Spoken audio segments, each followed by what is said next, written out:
Two coaches with one hope on a rainy Sunday afternoon to win a game that looms as a very big one for two of the surprise teams in the NFL this season. Tommy Prothrow's Chargers have won 4 of 6 and trail Oakland by only one game in the AFC's Western Division. Cleveland is also just one game behind in their division. And Forrest Gregg's young club is coming on strong now after two very lopsided defeats early in the schedule. After Cleveland's worst season in history, in which they won only 3 games, every Brown, from the smallest to the tallest man on the squad, believes this team will be a factor all year long. One of the biggest reasons, of course, is the much-heralded return of hometown hero Paul Warfield, indisputably one of the most gifted all-around athletes ever to play the game. Traded to Miami in one of the worst trades ever made in the NFL, Warfield was acquired to bring not only much-needed talent to the Cleveland air attack, but a huge measure of maturity and class to the youthful Browns. With the fabled Warfield on one flank and Reggie Rucker, the leading receiver in the conference last year, on the other, Cleveland quarterbacks have 2 quality weapons in their air arsenal. Of course, Cleveland's main man is the little guy from Oklahoma, Greg Pruitt, the top rusher and second leading receiver in the AFC. But the biggest surprise has been a quarterback, where Brian Sipe, filling in for injured Mike Phipps, has been sensational. 2 weeks ago, Sipe set a team record for most passes completed in a game. Today, he will break 2 more. Last week, the Cleveland ground game amassed 320 yards. But thanks to the likes of number 68 rookie defensive end Leroy Jones, it appeared running would be the hard way for the Browns to move the ball today. So in the first quarter, Sipe ignored his infantry and went the air route, passing to Rucker over the middle for 22 yards to the Charger 42. 2 plays later, the Cleveland quarterback swung a pass to Pruitt, who took advantage of some good blocking and his own dazzling talent.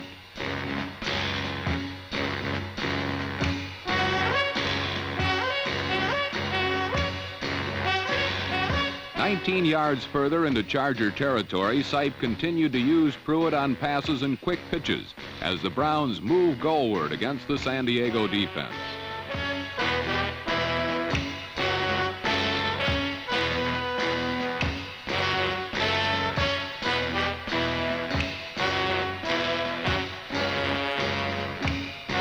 With Sipe at the helm, Cleveland has been throwing the short pass more often and utilizing Pruitt as a receiver more than ever.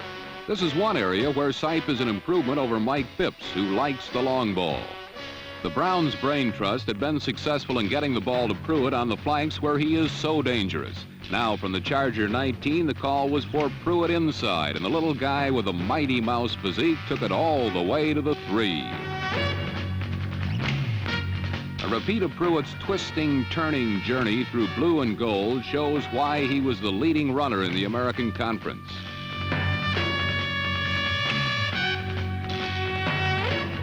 Two plays later, Brian Sipe rolled right and passed over the outstretched arm of Danny Colbert.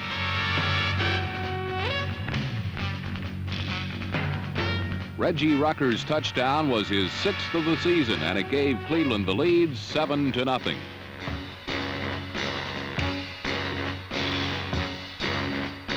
On a repeat of the touchdown in super slow motion, let's pay closer attention to Brian Sipe, the Beach Boy from Southern California who once led the entire nation in passing when he played for Don Coryell at San Diego State, fits the mold of former Cleveland quarterbacks Frank Ryan and Bill Nelson. Like them, he is a brainy, gutsy player who depends on heart and guile rather than a strong throwing arm. But Sipe hits a high percentage of his short and medium-range passes. And more as the season progresses, he looks like Ryan and Nelson, a winner. Ahead by 7, the Browns forced a Charger punt on the next series, and Steve Holden, number 88, burned it back for 38 yards to the San Diego 27.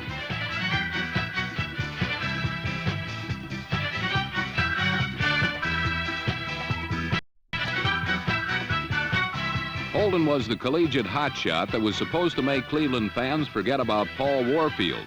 While he has fallen far short of that, his contributions as a kick returner and wide receiver behind Rucker and Warfield have been considerable. A few plays later, Sipe passed 18 yards to Warfield on his patented slant over the middle. Sipe was now in the midst of a passing spree which would see him complete 12 straight, a new team record. Now Cleveland coiled for another score. It came when Pruitt, following superb blocking from Forrest Gregg's pet project, a much improved offensive line, slipped into the end zone for Cleveland's second touchdown of the first quarter.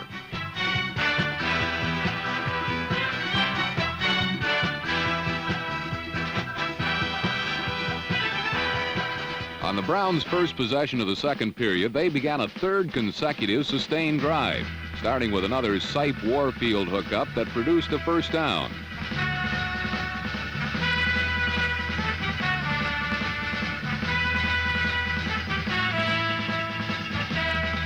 No one in football runs the down and out as precisely as Paul Warfield. Here again, Sipe relied mostly on Greg Pruitt on sweeps, pitches, and passes. Note the blocking of number 30, fullback Cleo Miller, a perfect complement of the backfield with the exciting Pruitt.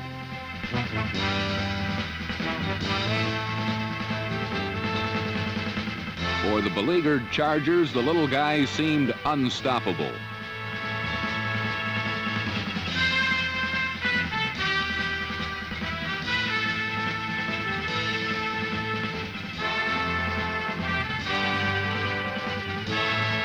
But not quite, for in the vernacular of the men who play it, Pruitt got gamed, and that great equalizer, the leg injury, struck the tiny superstar.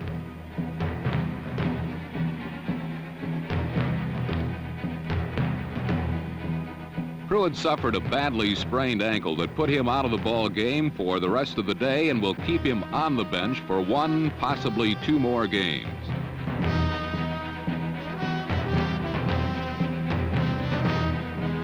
For the Browns, it was a devastating blow. In just a quarter and a half, Pruitt had already gained a total of 100 yards.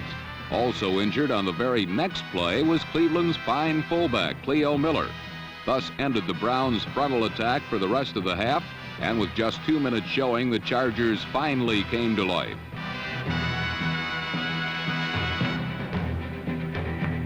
Charlie Joyner's remarkable catch in the end zone is seen again in slow motion as quarterback Dan Fouts perfectly placed the football over cornerback Ron Bolton. Joyner did the rest.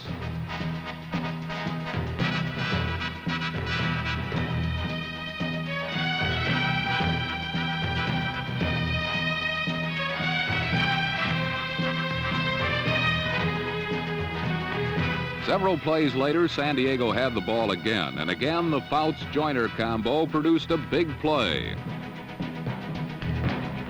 Last week, Fouts and Joyner teamed for an 81-yard play to beat Houston. This moved Fouts up to the second-ranked passer in the conference, while Joyner leads in total yards gained receiving. He's averaging over 23 per catch. The trade of Joyner for Coy Bacon has to rate as a good one for Tommy Prothro. The former Bengals' long journey over the middle brought the ball to the Cleveland 11 with time in the half running out. Here, Tom Darden, the AFC leading interceptor, almost ended the Charger drive. It was disastrous for Cleveland that Darden didn't make the interception, for with just 18 seconds showing, Fouts handed the ball to Don Woods, who surprised the Brown defense with a pass.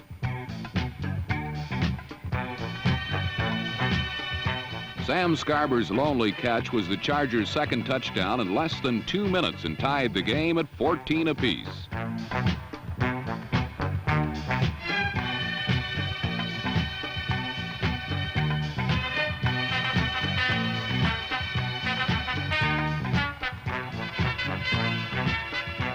For San Diego, it was a remarkable comeback. For 28 of the 30 minutes in the half, they had been badly outplayed, totally overshadowed by Brian Sipe and particularly Greg Pruitt. Now, shockingly, suddenly, it was a tie ball game. With an entire half of football remaining, the momentum clearly belonged to the Chargers. The Browns' game breaker, Greg Pruitt, was out of the game with his injured ankle. His sensational first-half heroics gone for naught. As Cleveland left the field at the half, their prospects appeared as bleak as the stormy weather brewing over Lake Erie.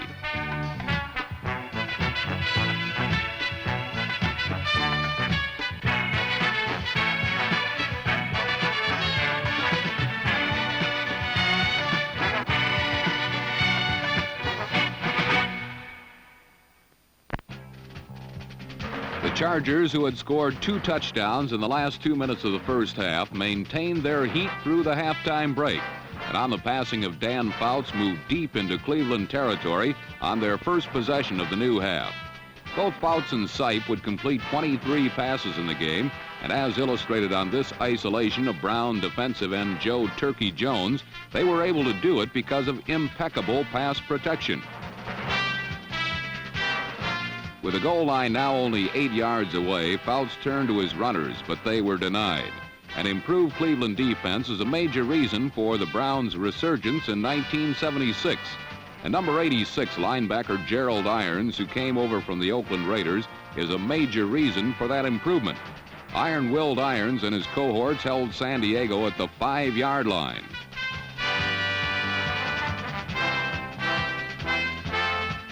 The Chargers were forced to try a field goal, which was successful as Ray Wersching hit from 22 yards out. San Diego had now scored 17 points in 7 minutes and had turned a 14-0 deficit into a 17-14 lead.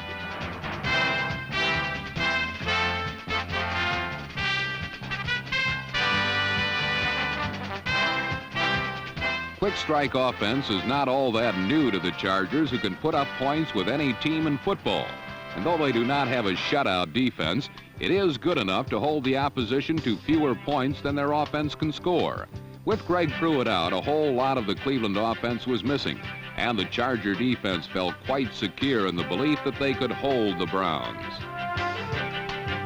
And hold them they did, but 2 plays after a San Diego interception of Brian Sipe, Fouts turned the ball right back to the Browns. Gerald Irons turned in a big play with an interception on the Cleveland 30. The Browns had finally stopped the San Diego point pileup that threatened to turn the game into a walkover. Looking at the play from the end zone reveals that Fouts was again well protected and probably did not see Irons coming over from the inside to cover the outside.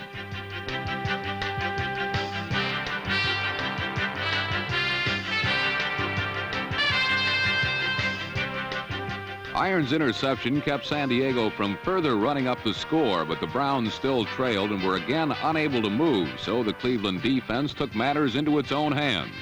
San Diego next gained possession on their own 40. Fouts did the smart thing by continuing on with the play, although there was a penalty called on the snap. He was thinking the penalty would be called against Cleveland, but he put the ball right into Cleveland middle linebacker Bob Babbage's hands. At the time, no one could be sure who the penalty was on. For Babbage, it was a classical sweet revenge touchdown. Babbage used to be a San Diego Charger, but they had moved him to the outside and he wanted the middle. Traded to the Browns, he now had showed his former team that he can indeed play the position. As a further benefit, Babbage now plays in a familiar setting, for he is from Youngstown, Ohio. And he now plays the position he likes for the team he loves, and does it well. Unfortunately, Babbage's 60-yard interception return was nullified, for Earl Edwards had moved across the line when the Chargers were going into their set position and could not get back before the snap, nullifying Babbage's touchdown.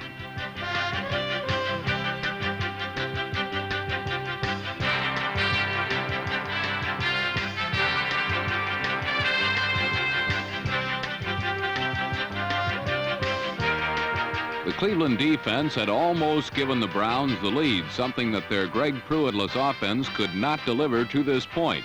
But on the series following Babbage's almost, Brian Sipe got hot again. Sipe now began a streak of 8 straight completions to go with his earlier streak of 12 and would finish the day 23 for 28, an 82% completion percentage, his 3rd Browns record in the last 3 weeks. Having Paul Warfield and his patented post pattern back in Cleveland has helped. He is almost unstoppable on it. On the play, the Browns send tight end Oscar Rohn, number 81, across the middle, taking a linebacker out of the area to give Sipe a clean line to Warfield.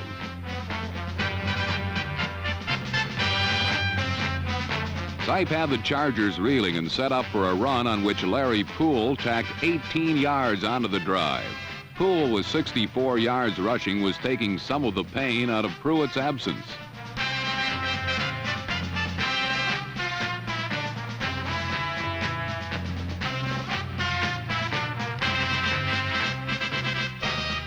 Then it was back up top for two more passes, with Sipe first getting Poole for 19 yards.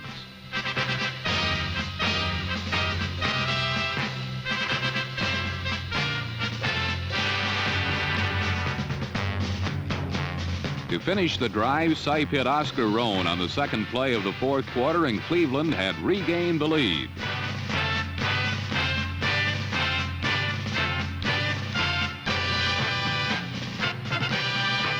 It was a beautiful drive, a drive that could have reminded Cleveland fans of the great Otto Graham. Well, it might, for Sipe's two new records in the game had belonged to the great Cleveland quarterback of the 40s and 50s. Cleveland now led 21-17, but with over 14 minutes to go, their lead was anything but safe.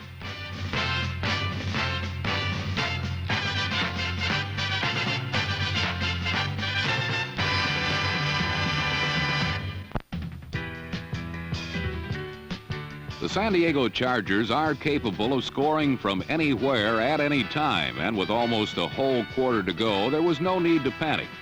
There was, however, a need to worry about a Cleveland defense that, aside from that San Diego 7-minute splurge, completely contained the Chargers.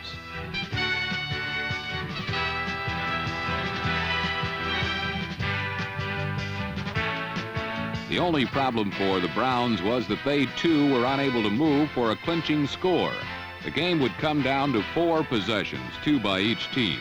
The Browns trying to put the game away, the Chargers trying to win it back.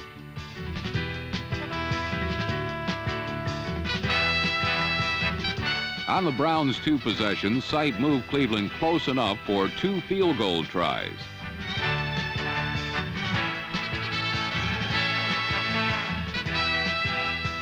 The first time 3 pass completions set up a 44-yard field goal try. The second drive, keyed by the good running of Cleo Miller, who had returned from his injury, led to a 39-yard attempt.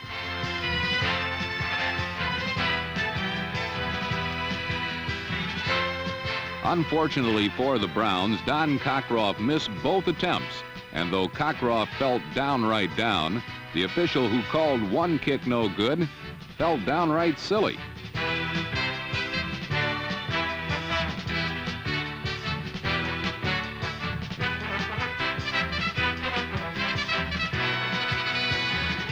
The 2 Cleveland drives had, however, eaten up a lot of the clock, and Fouts would be forced to throw on almost every play, hoping for a miracle that would have haunted Don Cockroft.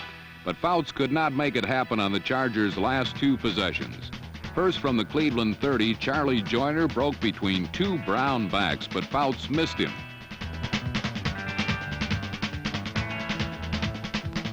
Then again from the 30, Dwight McDonald was open, but Fouts' pass hung up too long, and Clarence Scott knocked down San Diego's last chance.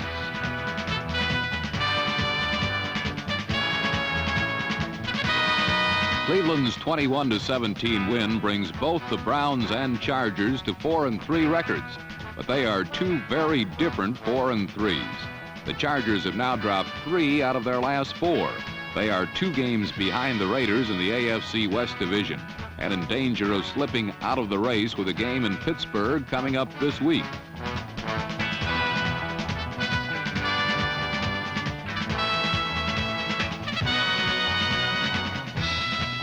The Browns, on the other hand, have now won 3 straight, and they trail Cincinnati by just 1 game in the AFC Central Division. If Forrest Gregg didn't look thrilled about the Browns' win over the Chargers, perhaps it's because he was already thinking 1 week ahead. This Sunday, the Browns meet the Bengals in a first-place showdown after the surging Cleveland Browns defeated the fading San Diego Chargers 21-17.